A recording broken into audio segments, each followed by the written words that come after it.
Boa noite, amigos, amigas do Farol de Ismael, todos que nos assistem.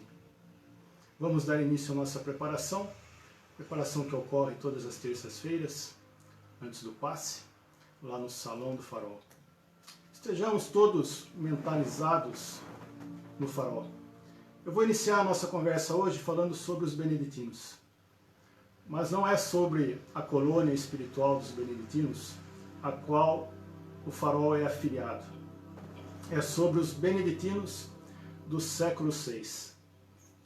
No século VI, um homem chamado Bento de Núrcia, ele fundou a Ordem dos Beneditinos. Essa Ordem dos Beneditinos era composta de 12 mosteiros. E Bento instituiu algumas regras em relação a essa ordem. E a principal regra, o principal preceito da Ordem dos Beneditinos era ore et labore, reze e trabalhe. Rezar e trabalhar. Por que rezar e trabalhar? Ora, se ficarmos só rezando, só orando, nada se resolve. É claro que a oração é uma bênção, devemos fazer. Mas sem o trabalho, não tem resultado. Dizem que Deus é amor. Deus é amor, podemos dizer que Deus é trabalho. Não existe amor sem trabalho. Caridade sem trabalho. Ajuda ao próximo sem trabalho. Madre Teresa de Calcutá já dizia: as mãos que trabalham são mais sagradas do que os lábios que rezam. Trabalhar. Em João capítulo 1, versículo 1, diz assim: no princípio era o Verbo estava em Deus, e o Verbo era Deus. Ora, se Deus é Verbo, Verbo é ação. Eu trabalho, tu trabalhas, ele trabalha. Eu amo, tu amas, ele ama. É ação, é trabalho. Temos que fazer, realizar, estar sempre atento em ajudar. Ajudar é trabalhar. Amar é trabalhar. Caridade é trabalhar. E assim por diante. Só que essas regras da Ordem dos Beneditinos são várias. E tem a regra número 34. Qual é a regra número 34? É proibido resmungar. É proibido murmurar. É proibido reclamar. Aquele que for pego murmurando, reclamando, resmungando, será expulso da ordem. Ora, é proibido resmungar, é proibido reclamar, é proibido murmurar. Mas não era proibido trocar ideia, discutir em alto nível. Mas murmurar nos cantos, maledicência, fofoquinha, era expressamente proibido, conforme a regra número 34. Temos aí algumas explicações de Kardec em seus livros, Leon Denis em seus livros, que a energia densa é aquela que está em baixa vibração. As entidades que desencarnaram e não foram encaminhadas estão numa vibração baixa, uma vibração densa. E quando a pessoa reclama, quando a pessoa murmura, essa vibração dela faz com que ela atraia aquilo que é afim, aquilo que está na mesma frequência. Então, quando murmuramos, quando reclamamos, quando temos melindres, temos a tendência em atrair essas entidades. Aí surge uma dor de cabeça, surge uma dor no estômago, uma dor nas costas, uma ansiedade, e a pessoa vai numa casa espírita, ou vai numa igreja, vai procurar algo espiritual. Toma o passe, muitas vezes resolve. Passa-se a dor, encaminha-se a entidade. Porém, ela tem que ter uma mudança. Essa mudança vamos falar dela um pouco mais à frente. Mas nem tudo é espiritual, nem tudo é entidade. Existe um caso que ocorreu na Espanha, com uma paciente, o nome da paciente era Margarida. Ela procurou o médico, estava há 3 anos com fortes dores no estômago. Azia, dor no estômago, queimação. Levou todos os exames que ela tinha, porque na verdade ela deixou um médico para ir ter a opinião de outro. Chegou lá no médico, com a sua pasta cheia de exames, todo tipo, exame de sangue, exame de fezes, exame de urina, endoscopia, e despejou na mesa do doutor. Ela disse para o doutor: não aguento mais, doutor, estou há 3 anos com dor de estômago e não encontro a solução. O doutor pegou os exames dela, começou a olhar. Os exames ainda eram recentes, estavam na validade. Ele nem pediu outros exames. Ele olhou, averigou, tudo ok. Ele olhou para Margarida, teve uma ideia. E ele disse: Margarida, deixa eu te fazer uma pergunta. Oh, pois não, doutor. Você tem no seu dia a dia algo que te incomoda emocionalmente? Margarida arregalou os olhos. Afinal de contas, ela foi num clínico, não num psiquiatra, nem num psicólogo. Porém, o doutor pediu para ela ficar tranquila. Era uma pergunta só para ele relatar aquilo que ele estava pensando. E ela disse: mas como assim, doutor, emocionalmente? Alguma coisa que te incomoda no seu dia a dia? Que te deixa chateada? Que te deixa reprimida? Margarida pensou. De repente ela ficou com o rosto vermelho, olhou para o doutor e disse: meu chefe, doutor, eu não suporto meu chefe. Ele é insuportável. O doutor olhou para ela, pensou e disse: Margarida, eu vou te pedir uma coisa então. Por apenas 2 semanas, a partir de amanhã, por apenas 2 semanas, você vai sorrir todos os dias para seu chefe e tratá-lo com simpatia. Margarida arregalou os olhos, olhou para o doutor e disse: isso que o senhor me pede é impossível, doutor. Não tem a mínima chance. O doutor ficou espantado e disse a ela: mas não é por ele, Margarida, é por você. Doutor, não consigo. Não existe a mínima chance disso acontecer. Eu repito, doutor, é impossível. O médico olhou, pensou. Margarida, há quanto tempo você está, há quantos dias você está com essa dor de estômago? Não são dias, doutor, são 3 anos. Então, Margarida, vale a pena 2 semanas de tentativa?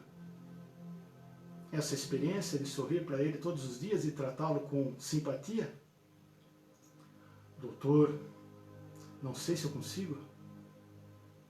Por você, Margarida, apenas 2 semanas? Ou você quer ficar mais 3 anos com dor de estômago? Não, doutor, imagina, não quero. Então vai, Margarida.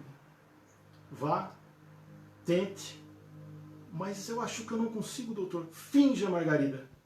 Comece fingindo, até se tornar natural. Está bem, doutora. A Margarida se foi. Acabou a consulta. Passaram-se um pouquinho mais de 2 semanas. Margarida voltou ao consultório. A recepcionista anunciou ela ao doutor, pediu para que ela entrasse.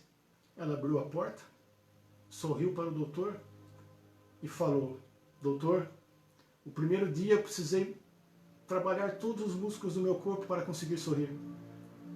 Mas depois foi se soltando, eu consegui.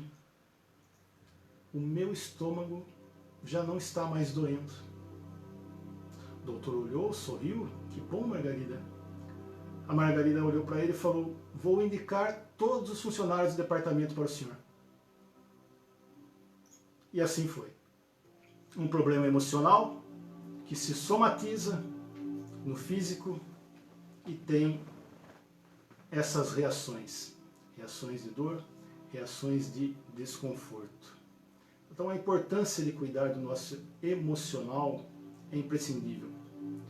Vocês que estão na escola de aprendizes do Evangelho, quem já fez a escola, quem está fazendo, quem vai fazer. A escola de aprendizes do Evangelho se divide em 3 etapas. A primeira etapa é o grau de aprendiz.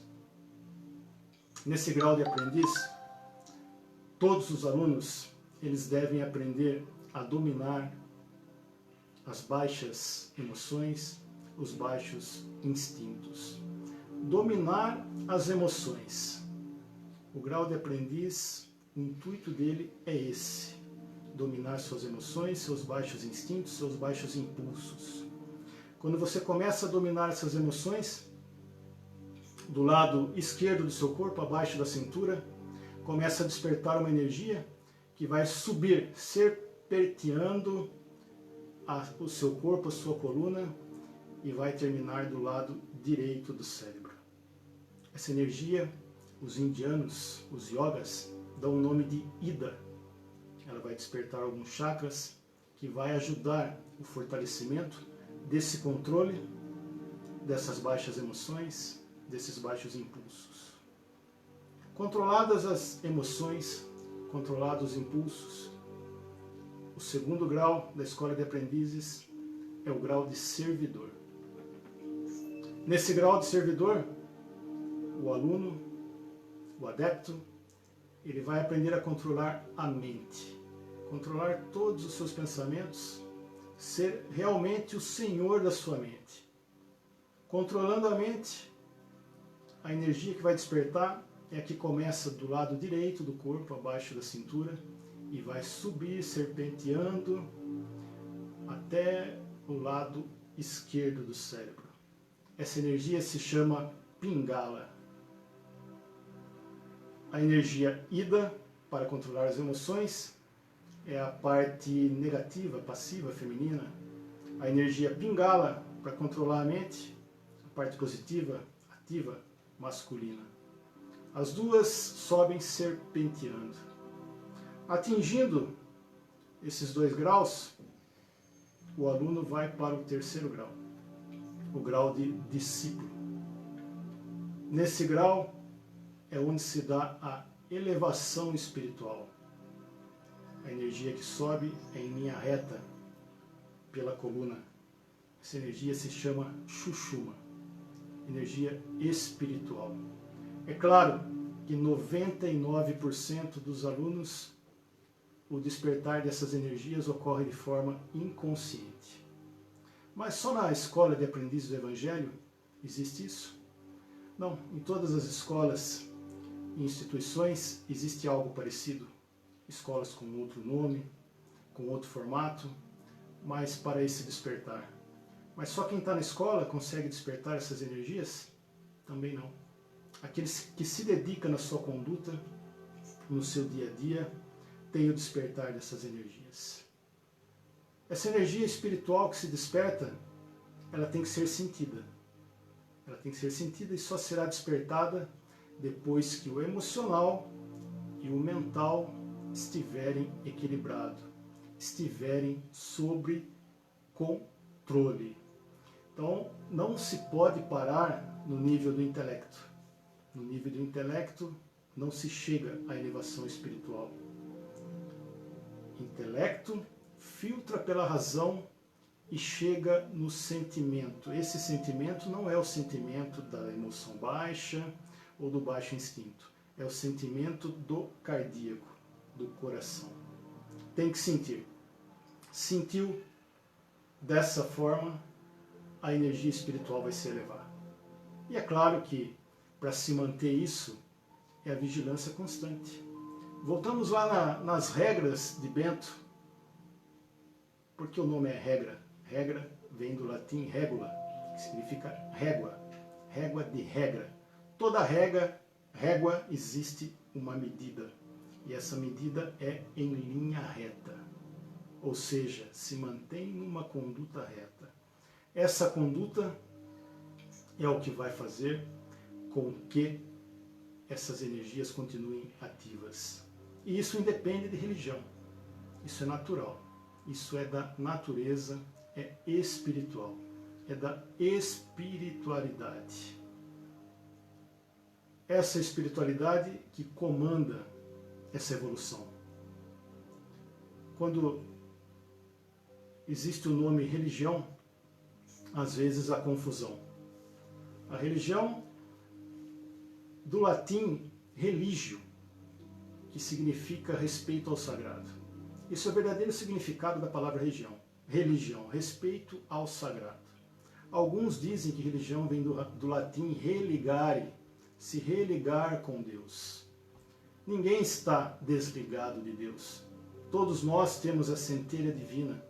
Mesmo que ela esteja muito encoberta pelo ego, ela está lá. Estamos 100% ligados a Deus. Qualquer ser humano, qualquer ser vivo. 100% ligado a Deus. Então esse conceito de religar, ele fica estranho quando você começa a lembrar que a maioria das atrocidades humanas, das guerras, foi em nome das religiões, ou em nome da religião. É espiritualismo, é natureza, é respeito por tudo e por todos. Qualquer religião tem condição de aplicar um ensinamento onde a pessoa se eleve, onde a pessoa se torne melhor. Sem intolerância, sem preconceito. A intolerância e o preconceito, elas baixam a vibração, baixam a frequência. Se baixa a vibração, se baixa a frequência, não tem evolução. Se não está tendo evolução, tem alguma coisa errada. Então temos que ter esse respeito. Respeito por tudo e por todos. Ah, mas eu vou respeitar quem faz coisa errada? A pessoa sim, temos que respeitar. O ato não. Respeitar não é aceitar. Jesus, muitos dizem que ele frequentava o ambiente de pessoas erradas, desviadas, seja qual for o nome. Mas lembremos do que está escrito. Ele fazia o papel de médico. Os sãos não precisam de médico. Jesus fazia o papel de médico. Respeitava, não julgava, só que ele não aceitava. Ele não aceitava o ato. A pessoa ele aceitava. A pessoa ele acolhia. A pessoa ele amava. Como sabemos que ele não aceitava o ato? Temos um exemplo que após a conversa terminada, ele dizia: vá e não peques mais. Respeitar sempre. Aceitar o erro, é claro que não. Temos que ter equilíbrio, temos que ter bom senso. Todos nós viemos da mesma fonte, do mesmo Deus. Fica inadmissível, tendo essa ciência, conseguir fazer algo de errado a alguém, algo de errado ao outro, ao próximo. Se viemos da mesma fonte, obviamente, somos todos irmãos. Todos irmãos. Precisamos nos respeitar, seja o respeito de qualquer tipo de diferença, racial, religiosa, ideias. O respeito é fundamental. A falta de respeito gera intolerância, gera preconceito, aonde nós temos baixa de vibração, baixa de frequência. Amemos a todos, respeitemos a todos, sempre tendo isso em mente. Porque se queremos evoluir, temos que controlar nossas emoções, nossos baixos impulsos, controlar nossa mente, elevar o nosso espírito. Deixo aqui uma frase de Victor Hugo. Victor Hugo dizia que o passarinho pousa no galho, um galho fino, pequeno, e canta tranquilo. Porque se o galho quebrar, ele sabe que pode voar. Assim somos nós quando temos o entendimento de como funciona, pelo menos um pouco, como funciona essa engrenagem da vida. Se algo de ruim acontecer, você não vai se preocupar, porque você tem o controle da sua emoção, tem o controle da sua mente, tem a elevação do seu espírito. Vamos agora nos preparar para fazer a oração. Fechem os olhos. Respirem profundamente.